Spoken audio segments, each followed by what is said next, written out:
Sekarang saya akan berkhotbah kira-kira 1 jam di dalam kebaktian ini, sehingga saudara boleh diisi dengan firman Tuhan yang menguatkan iman, lalu dibawa pulang untuk menjadi pedoman, menjadi bobot iman kita di dalam mengikut Tuhan. Mari kita berdoa. Bapa di dalam surga, berkati jam selanjutnya sebagaimana Tuhan sudah memberkati jam sebelumnya. Siapkan hati kami untuk menerima firman-Mu, firman yang hidup dan kekal, firman yang suci dan adil, firman yang berkuasa dan merubah dunia. Kiranya semua firman yang tercantum di dalam Alkitab boleh kami telusuri, kami dengar, kami percaya dan kami imani dengan ketaatan sepenuhnya kepada Tuhan. Karena dunia ini akan lewat, hanya firman Tuhan satu titik, satu nada tidak akan lewat. Dunia dan segala nafsunya akan binasa, tetapi mereka menjalankan kehendak Tuhan agar hidup untuk selama-lamanya. Dengar doa kami ya Tuhan, dalam nama Yesus Kristus, penebus dan juru selamat kami yang hidup, kami berdoa. Amin. Saya akan membacakan daripada 1 Korintus pasal 15 ayat pertama sampai dengan ayat yang keempat. Dan sekarang saudara-saudara, aku mau mengingatkan kamu kepada Injil yang aku beritakan kepada kamu, dan yang kamu terima, dan yang di dalamnya kamu teguh berdiri. Oleh Injil itu kamu diselamatkan, asal kamu teguh berpegang padanya. Seperti yang telah kuberitakan kepadamu, kecuali kalau kamu telah sia-sia saja menjadi percaya. Sebab yang sangat penting telah ku sampaikan kepadamu, yaitu apa yang telah ku terima sendiri, telah bahwa Kristus telah mati karena dosa-dosa kita sesuai dengan kitab suci, bahwa ia telah dikuburkan dan bahwa ia telah dibangkitkan pada hari yang ketiga sesuai dengan kitab suci. Saudara-saudara, inilah Injil, inilah inti, dan inilah sesuatu poros iman orang Kristen dari zaman ke zaman. Apakah yang disebut Injil?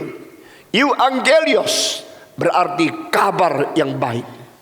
Ini bukan kabar yang baik yang banyak, tapi kabar yang baik satu-satunya. The only good news from God. There is no any other good news. There is only one good news from God to human being. Kitab suci hanya mempunyai satu tema yang paling besar, yang menjadi pusat daripada segala pemberitaan, yaitu tentang dosa manusia dan keselamatan daripada Tuhan Allah. Adakah manusia yang tidak berdosa? Tidak ada. Raja berdosa, presiden berdosa, pendiri agama berdosa, nabi berdosa, rasul berdosa, menteri berdosa, pejabat-pejabat berdosa, sampai rakyat jelata pengemis, semua adalah orang berdosa. Tidak ada satu orang yang tidak berdosa. Semua manusia telah berbuat dosa dan mengurangi kemuliaan dari Tuhan Allah. Itu sebab saya mau tanya, apakah yang memberi kabar dari Tuhan kepada orang berdosa? Upah dosa itu adalah maut. Manusia yang berdosa harus mati.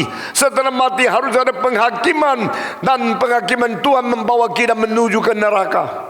Itulah kabar satu-satunya yang kita boleh menerima. Kita semua dicipta menurut peta teladan Allah. Kita semua menyeleweng daripada kehendak Allah. Kita semua telah mencoret, telah menggores, telah mencemarkan peta teladan Tuhan Allah. Kita hidup tidak seperti Allah. Kita juga hidup tidak seperti manusia. Kita hidup seperti binatang. Pada waktu dia profesor mengajar di sekolah, kelihatan jubahnya bagus, jasnya rapi. Malam-malam waktu dia pergi cari pelatur.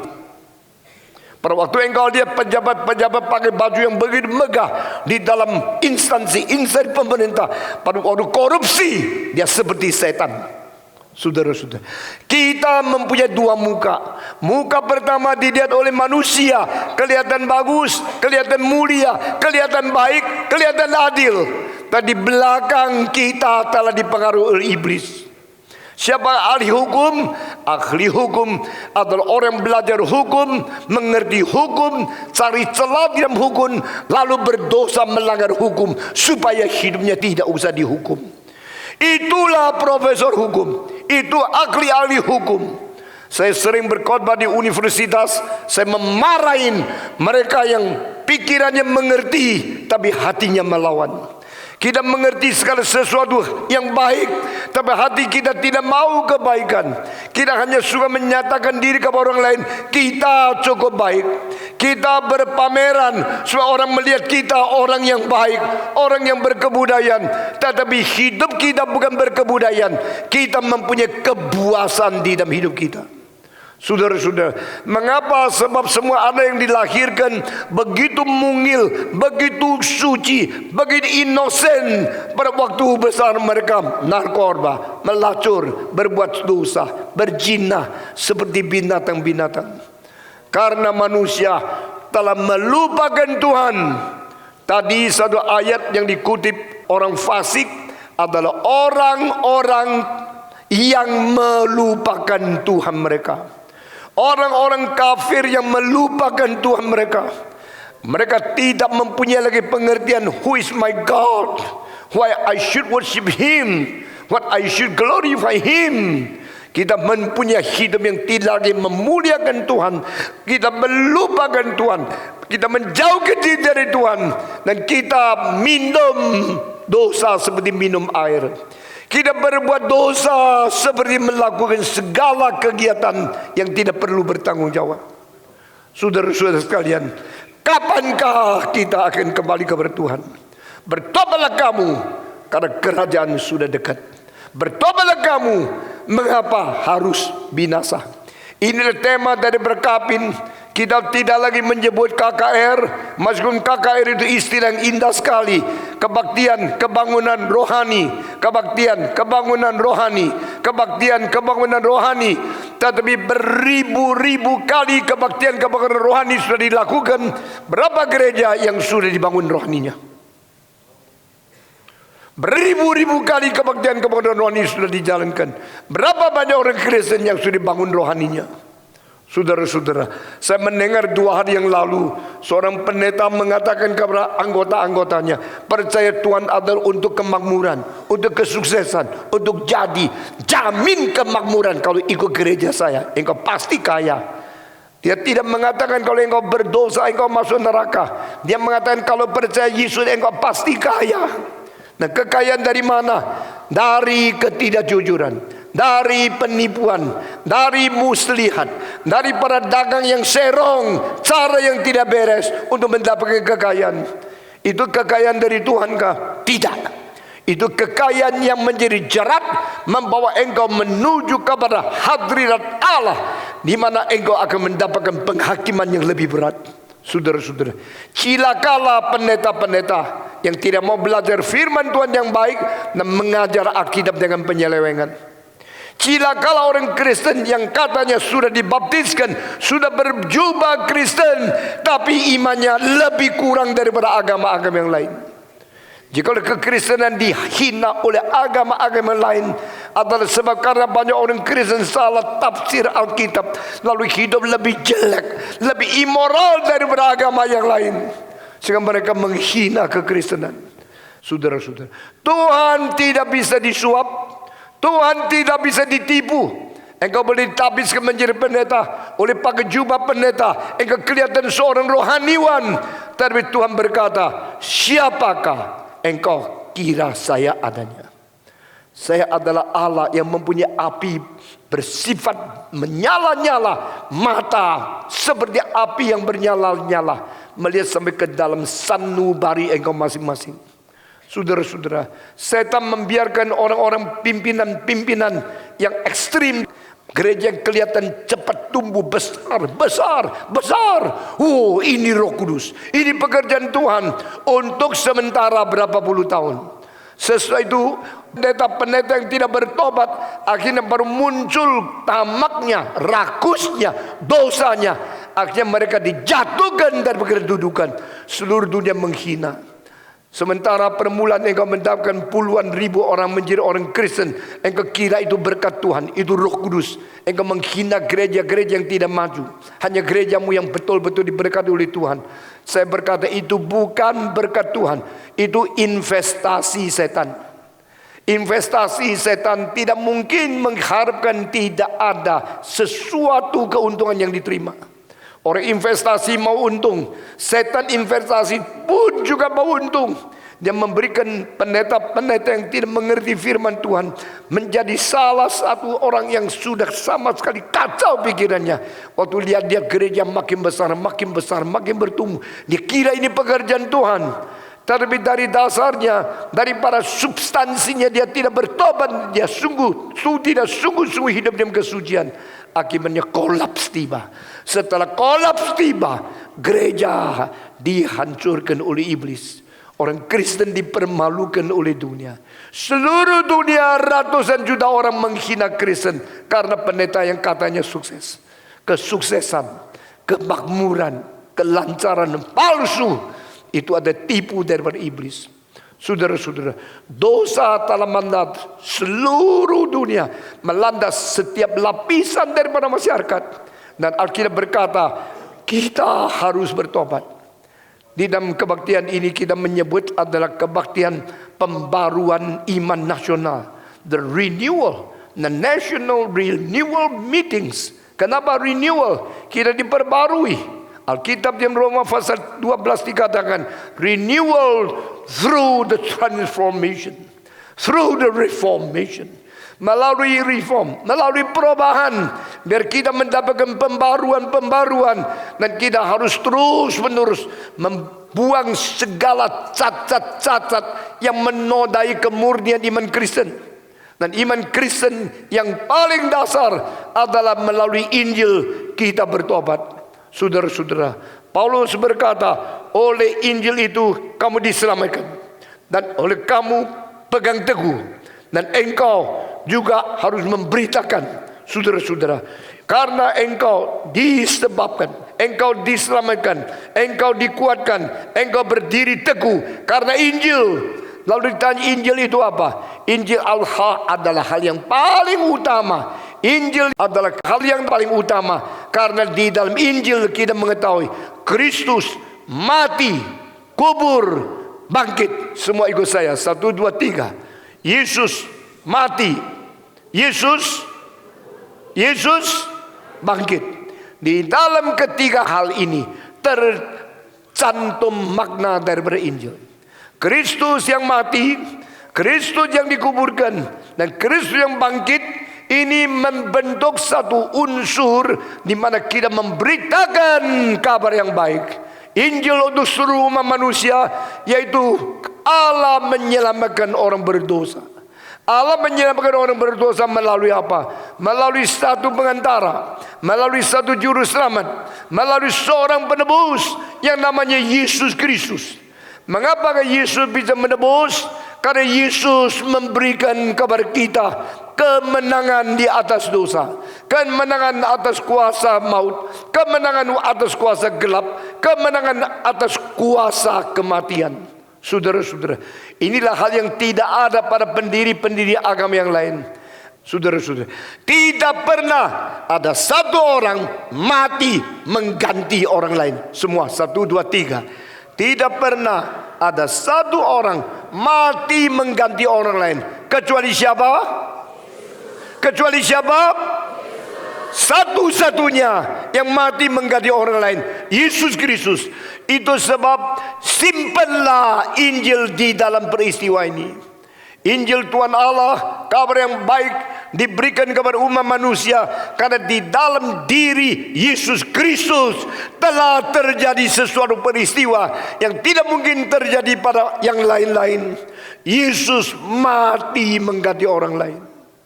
Pada waktu Yesus dipaku di atas salib, di pinggirnya ada 2 salib. Ada 2 perampok yang sama-sama divonis, sama-sama dihukum, sama-sama dipaku di atas salib. Dan ini melambangkan 3 kematian.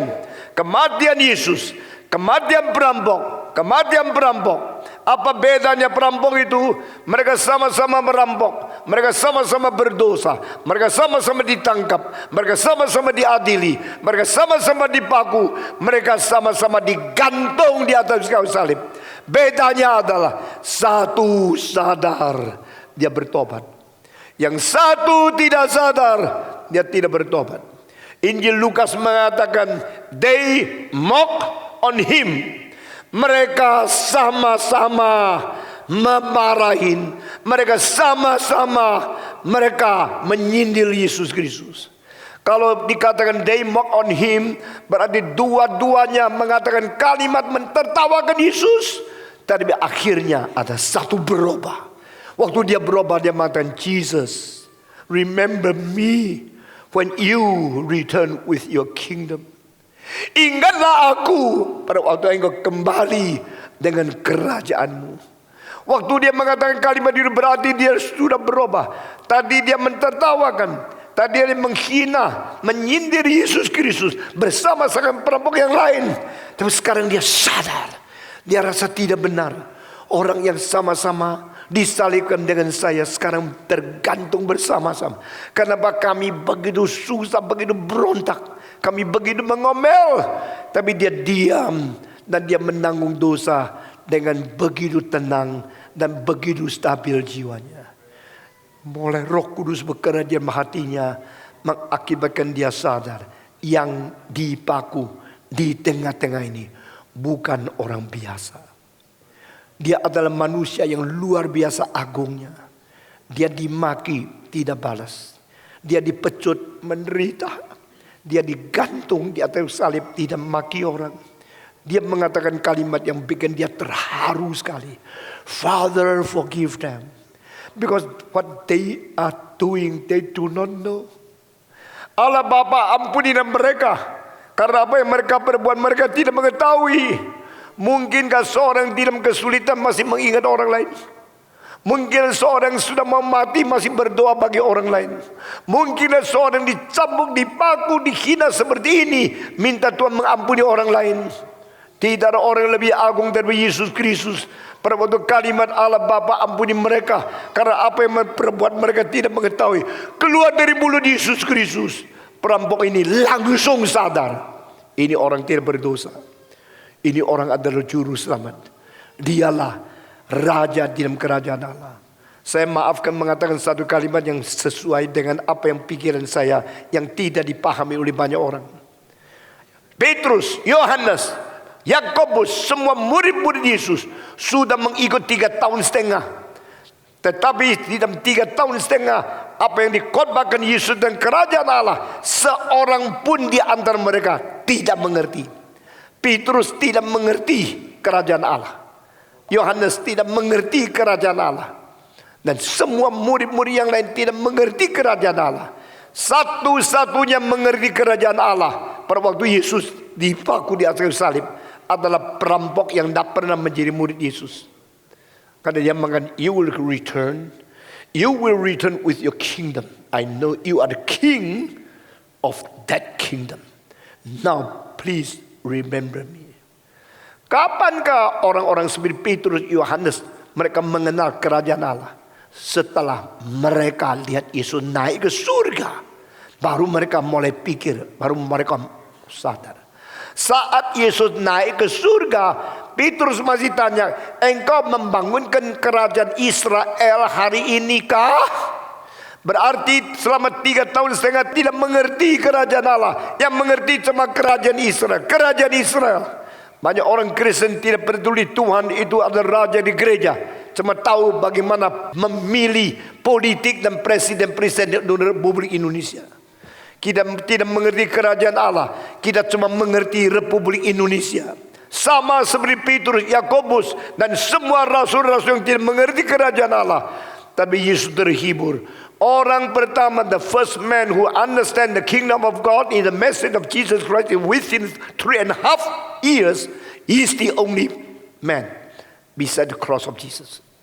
The robber who repent.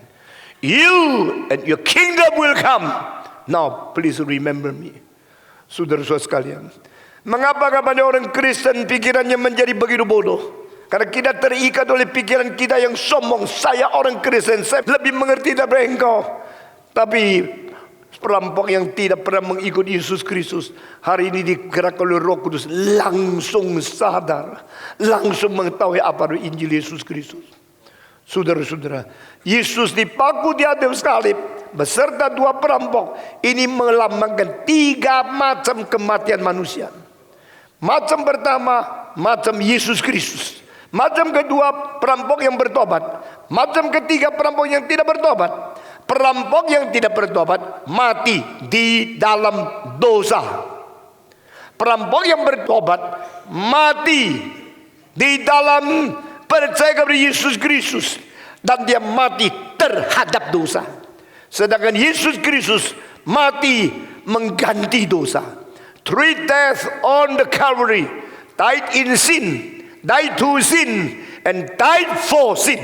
Saudara-saudara, yang bertobat mati terhadap dosa, yang tidak bertobat mati di dalam dosa, dan Yesus Kristus mati mengganti dosa orang lain, mati bagi dosa. Saudara-saudara, di dalam sejarah manusia hanya 3 macam kematian. Tiga macam kematian, masing-masing diwakili oleh satu orang berada di kayu salib. Semua yang tercantum dalam Alkitab bukan main-main. Semua yang dicantum Alkitab melambangkan sesuatu yang kita harus sadar, apa yang Tuhan mau kita mengerti.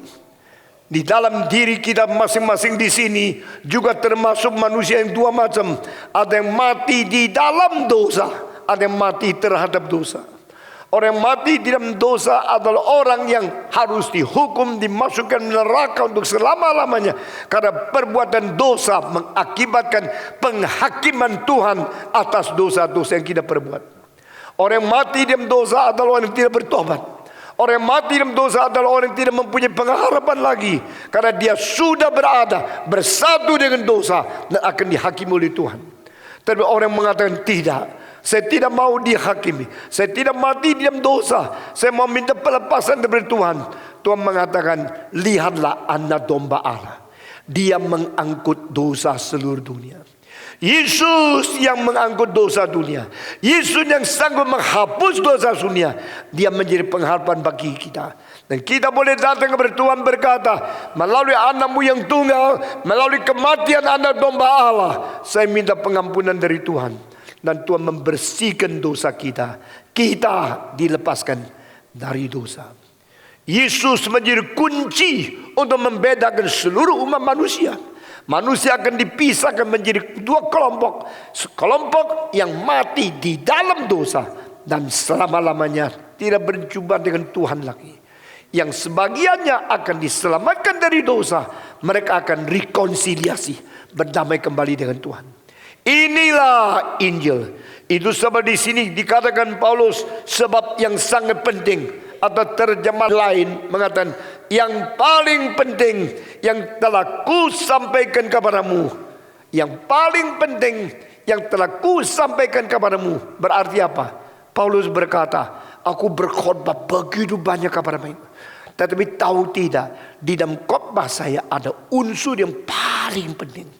The most significant, most important message in my preaching to you, you should know that this is. Yang paling penting di dalam semua berita yang kukatakan kepada engkau adalah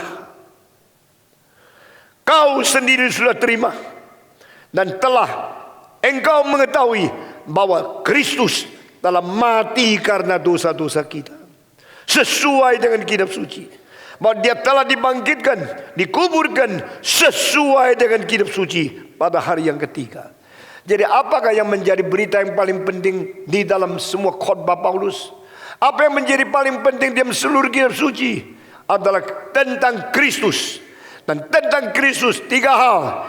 Dia telah mati mengganti kita. Dia telah kubur mengganti kita. Dia telah bangkit mengganti kita. Kenapa? Sesuai dengan kitab suci.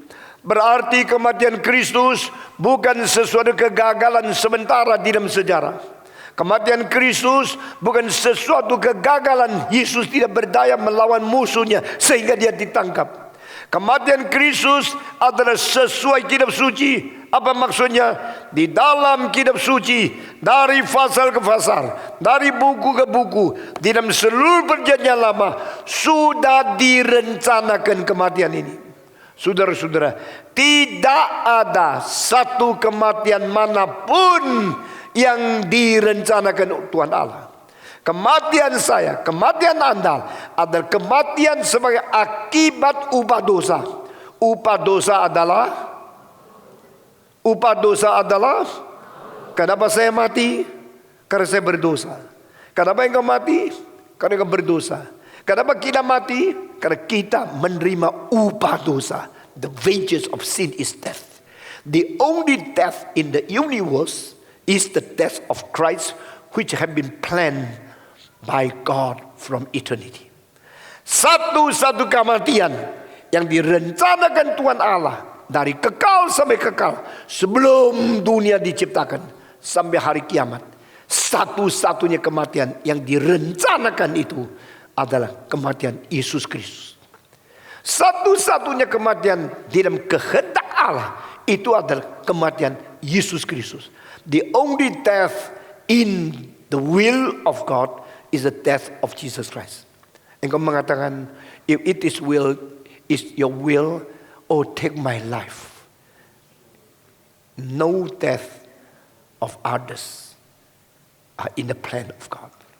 Dari mana kita mengetahui ayat ini?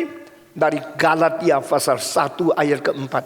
Sekarang saya membaca ayat yang sangat penting ini.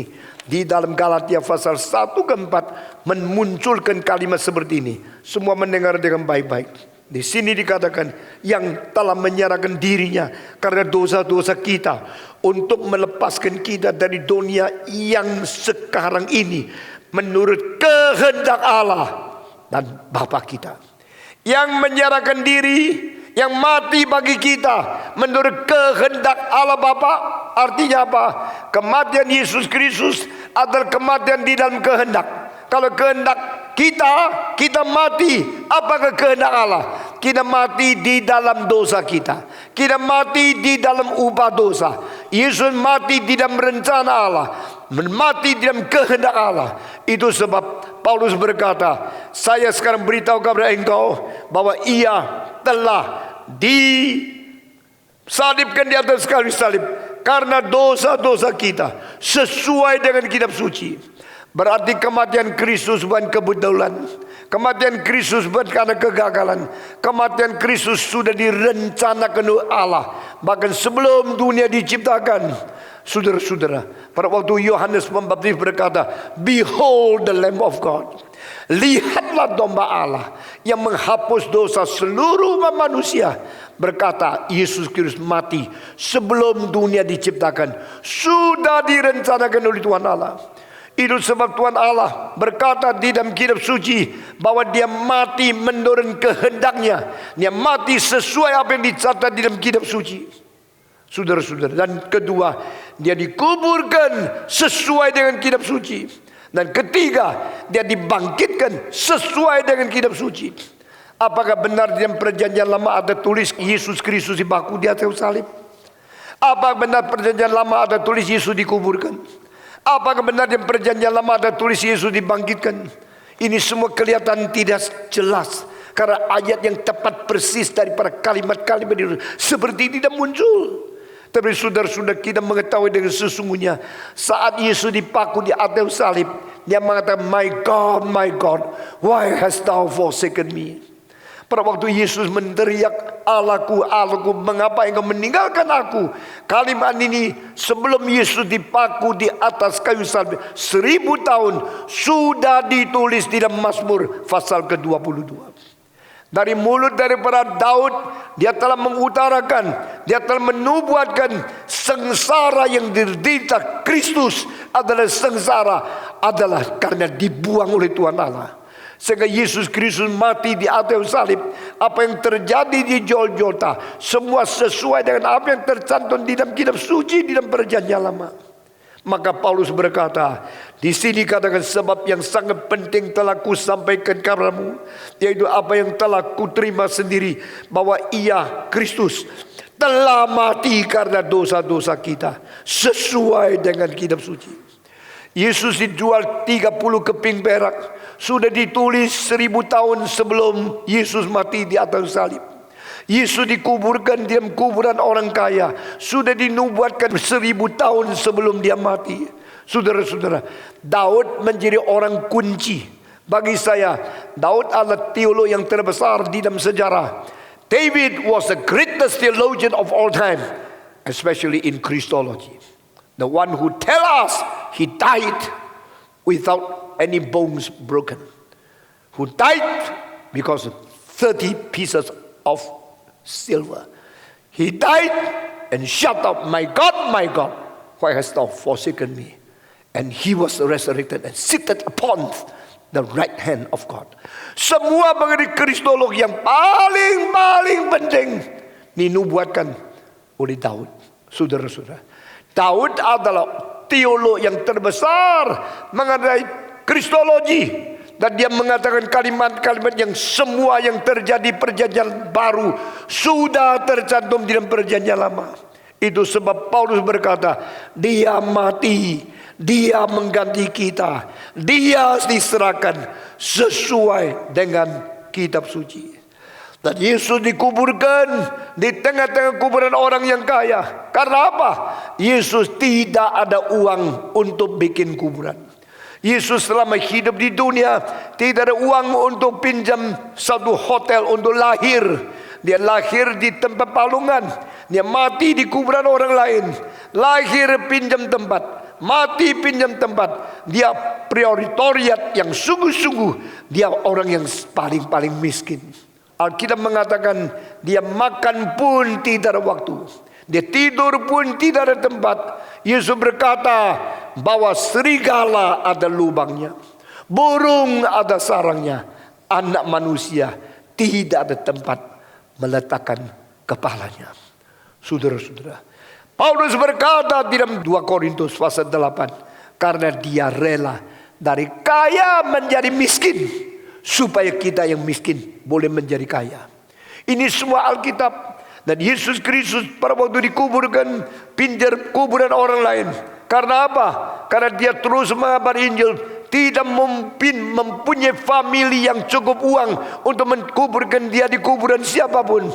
Tapi Tuhan membangkitkan seorang namanya Yusuf dari Arimatia. Yusuf dari Arimatia adalah seorang yang kaya sekali. Dan dia memiliki kedudukan tinggi sekali. Dan dia kawan akrab sekali. Orang yang sangat punya IQ yang bagus, bisa hubung dengan orang-orang pimpinan Yahudi, dan juga dia mendapatkan kepercayaan dari pimpinan Romawi. Yusuf Arimatia adalah kawan akrab daripada Pilatus, dan dia adalah seorang menjadi wakil rakyat yang dikirim daripada kota kecil namanya Arimatia. Waktu dia menjadi perwakilan daripada kota Arimatia, menjadi pejabat di pusat, berada di Sanhedrian, berada di pemerintah pusat yang dekat dengan pergaulan orang Romawi yang mempunyai gubernur seperti Pilatus. Dia orangnya. Dan dia diam-diam melihat. Dia seorang pejabat tinggi, tapi bukan sembarangan ikut-ikut arus. Kalau orang melawan Tuhan, dia juga ikut. Tidak. Orang melawan Yesus Kristus, dia melihat, menilai Yesus Kristus, dan di dalam hatinya dia diam-diam, sembunyi-sembunyi menjadi pengikut Yesus, menjadi murid Yesus yang tidak nonjol. Di luar tidak orang tahu, di dalam hati dia murid Yesus yang setia. Pada waktu satu hari, Yusuf Arimatia mendengar Yesus divonis untuk dipaku di atas salib. Dia kaget. Dia mengetahui orang yang terbaik ini adalah orang yang tidak ada duanya. Orang terbaik ini mungkin sekali anak Allah. Orang terbaik ini mungkin Mesias yang diharapkan oleh orang Israel beratus-ratus tahun. Meskipun sampai zaman Yesus sudah lebih 200 orang klaim mereka adalah Mesias. Semua adalah palsu. Kristus yang palsu lebih 200 orang sudah ditolak. Tetapi Yusuf Arimatia menganggap ini mungkin yang asli. Maka dia orang yang kaya sekali. Orang kaya selain ada rumah di tempat kota sendiri, bikin villa di tempat orang lain. Zaman itu banyak orang-orang kaya di Yerusalem, bikin villa di Galilea. Banyak orang mempunyai rumah sendiri di kota, masih mempunyai rumah kedua di lain tempat. Sehingga kalau kerusuhan terjadi, lari ke lain tempat. Saya kira orang di Ternate juga demikian. Orang Ternate selain ada rumah di sini, ada yang beli apartemen di Jakarta, ada yang beli rumah di Ambon, ada yang beli rumah di Surabaya. Demikian Yusuf Arimatia, dia bukan saja mempunyai rumah di Arimatia, dia juga mempunyai tanah di Yerusalem. Bukan saja dia mempunyai tanah di Yerusalem, dia membeli sebidang tanah, bikin taman, dan di dalam tamannya dia bikin satu kuburan.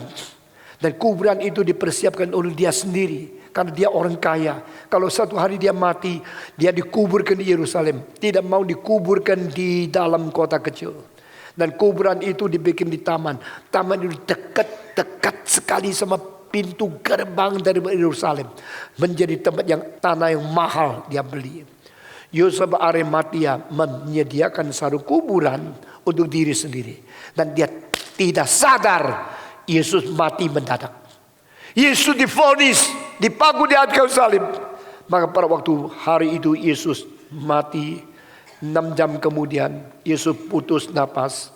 Setelah Yesus putus napas, hari itu harus dikuburkan. Sebab besok adalah hari Sabat. Orang Yahudi tidak mengizinkan ada mayat yang berada di atas kayu. Maka 2 perampok itu ditebang kakinya. Lalu darah mencurah turun. Lalu teriak dengan suara keras. 2 perampok mati. Turunkan! Karena besok hari Sabat tidak boleh ada mayat di atas. Mereka datang kepada Yesus Kristus. Mereka mau mentebang kaki Yesus Kristus. Melihat Yesus tidak bergerak. Yesus tidak berbicara. Yesus tidak teriak karena kesakitan. Lalu mereka menggoyang-goyangkan dia. Tidak ada reaksi. Mereka tahu Yesus sudah mati. Untuk membuktikan sungguh-sungguh dia mati. Kalau dia sudah mati langsung turunkan saja. Kalau belum mati dipatahkan kedua kakinya. Biar dia teriak dengan kesakitan yang luar biasa. Lalu dipaksa dia mati. Mereka memakai tombak, memasukkan, merusuk Yesus Kristus. Begitu masuk, turunlah air campur darah yang terpisah mengalir keluar. Menurut seorang dokter medis tahun 1940 di London, ini adalah membuktikan Yesus sudah pecah jantungnya karena terlalu sengsara menderita. Saudara-saudara, mengertikah kita berapa sedihnya Kristus mati bagi kita? Kita tahu tidak berapa menakutkan Kristus mati di atas salib. Setelah keluarkan darah dan air daripada rusuknya, mereka tahu dia mati. Yesus tidak dibunuh, tidak dipatahkan kakinya. Sesuai dengan kitab suci, tulangnya tidak boleh patah satupun.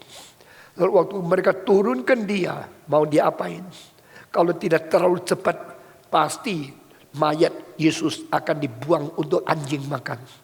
Maka saat ini 2 orang bekerja cepat. Yang satu Nikodemus, bawa rempah-rempahan, memumikan Yesus. Ini adalah cara menghormati orang, seperti orang yang paling kaya, yang harus dimumikan untuk dinyatakan menghormati dia. Tapi satu lagi mengatakan, setelah dimumikan masuk ke dalam kuburan apa?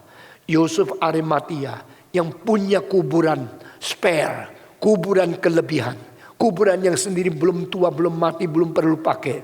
Lalu dia tidak usah sewa, langsung dipakai Yesus. Saudara-saudara, kuburan adalah untuk diri sendiri. Kalau mati baru pakai. Tapi dia membiarkan Yesus pakai terlebih dahulu. Setelah kuburan dipakai, baru sendiri pakai. Pakai kuburan bekas orang lain. Bukankah menakutkan? Tapi dia tidak peduli. Dia mengutamakan Yesus Kristus.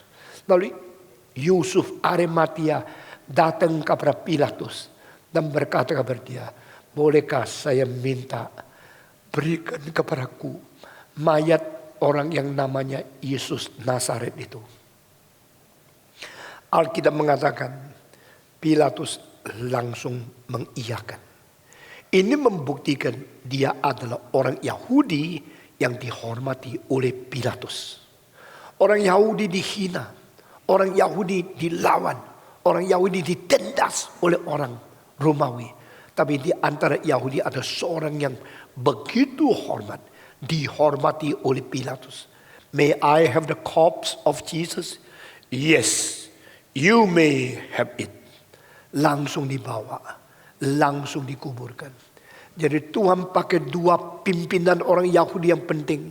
Yang satu adalah Nikodemus, yang satu adalah Yusuf Arimatia, untuk menyelesaikan pengkuburan dari Yesus Kristus yang pada saat itu murid-murid Yesus tidak berdaya. Petrus tidak bisa berbuat apa-apa. Yohanes tidak bisa berbuat apa-apa. Marta Maria tidak bisa berbuat apa. Mereka adalah rakyat jelata yang tidak mempunyai kuasa politik. Tapi kedua orang dari Sanhedrin ini, mereka mempunyai kekuatan menyelesaikan. Tuhan mengatur semua. Pendeta-pendeta, jangan terlalu khawatir engkau mati bagaimana. Jangan terlalu khawatir engkau tua, uang pensiun dari mana. Lihat Yesus yang melayani Tuhan 33 tahun setengah sampai mati. Tuhan sudah atur semua dengan baik-baik. Amin. Saudara-saudara, saya makin belajar kitab suci, semakin kagum cara Tuhan bekerja. Ini semua biasanya kita tidak pelajari, kita tidak tahu. Tapi tercantum di dalam kitab suci. Dan satu kalimat yang menyentuh hati saya. Setelah Arimatia, Yusuf mengkuburkan Yesus. Sesudah itu dia menghilang. Menghilang. Tidak tahu kemana.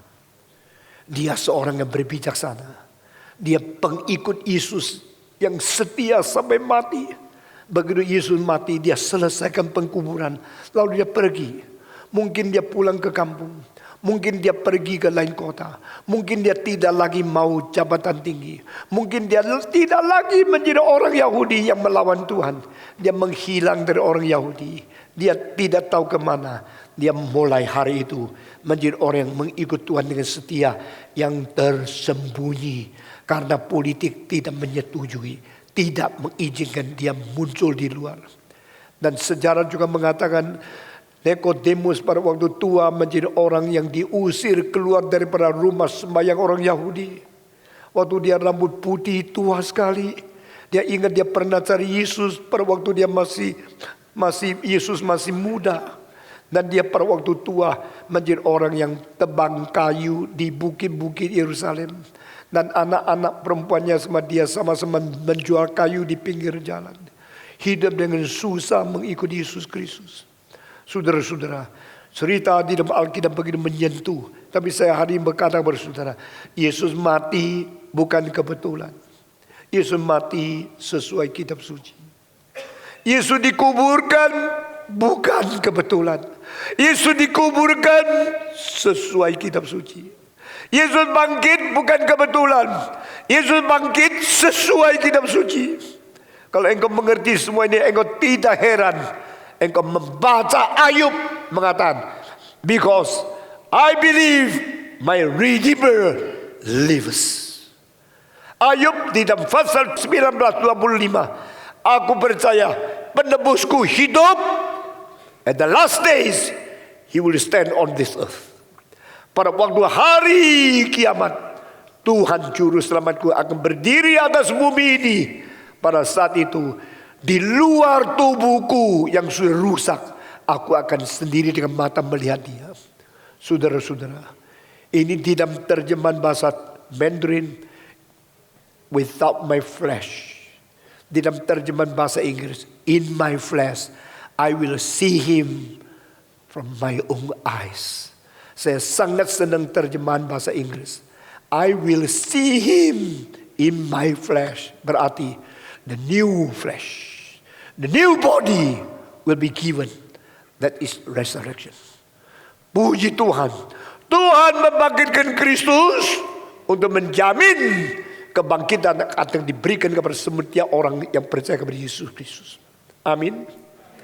Kristus bangkit menjadi buah sulung untuk segala kebangkitan. Kristus mati sesuai kitab suci.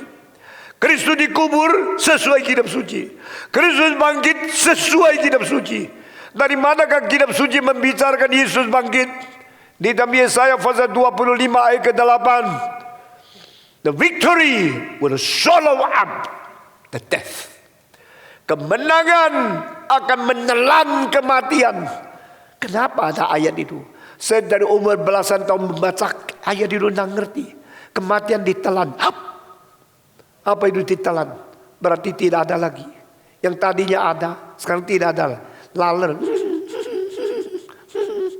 Lalu satu kata di situ. Tunggu. Sudah ditelan. Tidak ada kata itu. Katanya ada, larannya tidak ada. Karena apa? Ditelan. Saudara-saudara, mati ditelan. Ayat dan kalimat seperti ini tidak pernah muncul di dalam sejarah manapun. There's no even one place say swallow up the death. Menelan kematian.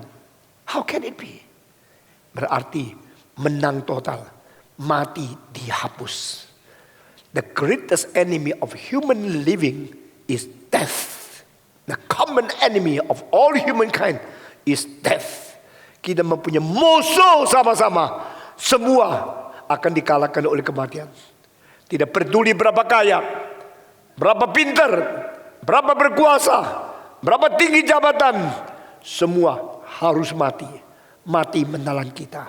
Tapi Alkitab mengatakan Kristus menelan kematian. Amin. Mati menelan kita.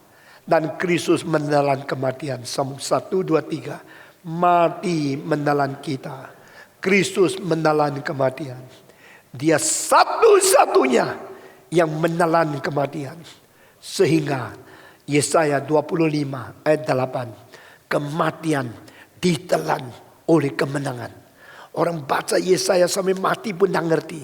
Sampai pasal ke-15 Paulus berkata pada ayat-ayat terakhir, ini adalah membicarakan kebangkitan Kristus. The resurrection of Christ is to fulfill what had been prophesied in Isaiah 25 verse 8. That the death will be swallowed up by the victory of Jesus Christ. Kristus mengalahkan kematian. Kristus menelan kematian. Kristus bangkit pula.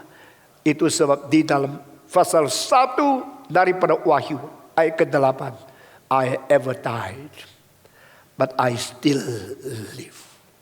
I will live forever and ever, and the key of the Hades is in my hand. Aku pernah mati, dan aku bangkit kembali, dan aku hidup selama-lamanya. Di dalam tanganku ada kunci daripada akhirat. Ayat-ayat seperti ini tidak ada pada kitab yang lain. Saudara-saudara, hanya ada pada kitab suci orang Kristen. Amin. Saudara-saudara, kita tidak perlu takut kematian, karena kematian sudah dikalahkan oleh Yesus. Di mana Yesus? Tidak ada di kuburan. Kuburan Yesus adalah satu-satu kuburan yang kosong.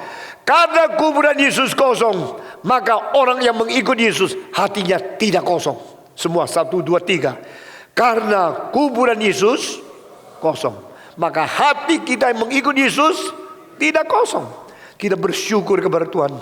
Inilah ibadah orang Kristen. Yesus mati menurut kitab suci. Yesus dikubur menurut kitab suci. Yesus bangkit menurut kitab suci. Mengapa menurut kitab suci? Karena already written in the books before Jesus came. Already written and already prophesied in the books from the mouth of God through the writings of the prophets. Christ died for us. Christ buried for us. And Christ resurrected for us. That is gospel. Itulah Injil. Itulah kabar baik. Kristus mati mengganti kita. Kristus kubur mengganti kita. Kristus bangkit mengganti kita. Sehingga Alkitab mengatakan, we should die together with Christ, and we should be resurrected together with Christ also. Kalau kita mati beserta Kristus, kita akan dibangkitkan beserta Kristus. And we died and resurrected with Christ. We will also reign all over the world together with Jesus Christ. Kita yang mati dan bangkit beserta Kristus, kita akan menjadi pemerintah di atas seluruh alam semesta bersama-sama dengan Yesus Kristus. Saudara tahu tidak, gereja itu gereja yang menang. Saudara tahu gereja itu berapa berkuasa adanya. Saudara tahu gereja itu wakil Tuhan di atas dunia. Bukan hanya satu gedung ikut kebaktian setiap minggu lalu pulang, minggu depan datang lagi. Bukan itu. Gereja sejati adalah terbentuk dari orang yang beriman sejati kepada Yesus Kristus yang mati dan bangkit menjadi juru selamat yang sejati. Paulus berkata, sebab yang sangat penting telah kusampaikan kepadamu, yaitu apa yang telah kau terima sendiri, ialah bahwa Kristus telah mati karena dosa-dosa kita. Kristus sesuai dengan kitab suci, bahwa dia telah dikuburkan dan bahwa dia telah dibangkitkan pada hari yang ketiga sesuai dengan kitab suci. Saya akan mengakhiri khotbah ini. Saudara-saudara, orang yang percaya Yesus Kristus, percaya dia adalah Allah jelma menjadi manusia. Orang yang percaya Yesus Kristus, percaya dia adalah yang mati mengganti dosa kita. Orang yang percaya Yesus Kristus, percaya dia pernah dikuburkan dan mengganti kita masing-masing. Orang yang percaya Yesus, percaya dia dibangkitkan pula dari antara orang mati. Orang yang percaya Yesus Kristus, percaya dia naik ke surga. Dan orang yang percaya Yesus Kristus, percaya dia duduk di sebelah kanan Allah, mendoakan syafaat bagi engkau dan saya. Orang yang percaya Yesus Kristus, percaya dia akan datang kembali, menerima kita kembali kepada dia. Segala sesuatu di dunia hanya sementara, tetapi Injil memberikan hidup yang kekal bagi kita yang jalan kehendaknya sampai selama-lamanya. Amin. Kiranya Tuhan memberikan kekuatan kita menjadi orang Kristen yang setia kepada dia sampai berjumpa dengan dia. Mari kita tunduk kepala. Semua tunduk kepala. Siapa yang sesudah tunduk kepala, dengar panggilan dan tantangan ini. Engkau berkata, Tuhan, malam ini saya digugah kembali. Malam ini saya dimengertikan kembali. Saya akan menjadi orang Kristen yang sejati, orang Kristen yang setia, orang Kristen yang tekun dan konsisten mengikut Tuhan sampai Yesus Kristus datang kembali. Barang siapa yang mau menjadi orang Kristen yang setia dan mengikut Tuhan sampai dia datang kembali, orang demikian dipersilakan dengan hormat janji di hadapan Tuhan. Angkat tangan saudara. Siapa yang berkata, saya mau menjadi orang Kristen yang setia sama mati? Angkat tangan saudara. Siapakah? Puji Tuhan, puji Tuhan, puji Tuhan, puji Tuhan. Puji Tuhan, puji Tuhan, puji Tuhan, puji Tuhan. Hampir semua sudah mau berjanji hadapan Tuhan. Saya panggil sekali lagi. Barang siapa berkata, saya berjanji hari ini setia kepada Yesus Kristus sampai dia datang kembali. Angkat tangan saudara. Siapakah lagi? Puji Tuhan, puji Tuhan, puji Tuhan, puji Tuhan. Mari kita bangkit berdiri dan kita mau berdoa bersama-sama. Bapa di dalam surga, kami berterima kasih karena Engkau telah mengirim Kristus datang ke dalam dunia menjadi juru selamat. Engkau telah mati mengganti dosa kami. Engkau telah dikuburkan sesuai kitab suci. Dan Engkau telah bangkit pula dari antara orang mati. Engkau telah naik ke dalam surga, mempersiapkan kekekalan bagi kami. Dan Engkau pasti akan datang kembali ke dunia untuk menyatakan janjimu yang kekal, janjimu yang tidak berubah, dan membawa kami, anak-anakmu, masuk ke dalam kemuliaan yang sudah disiapkan. Kami berterima kasih. Kiranya Tuhan memberkati gerejamu, meneguhkan anak-anakmu, jadikan orang Kristen yang berada di Ternate orang yang sangat kuat, orang yang tabah, orang yang tegar, orang yang berani, orang yang sungguh-sungguh berbobot memuliakan nama Tuhan. Hidup kami serahkan kepadamu. Hindarkan kami daripada berbuat dosa dan memalukan nama Tuhan. Dengar doa kami yang kami panjatkan dalam nama Yesus Kristus, penebus dan juru selamat kami yang hidup. Kami sudah berdoa. Amin.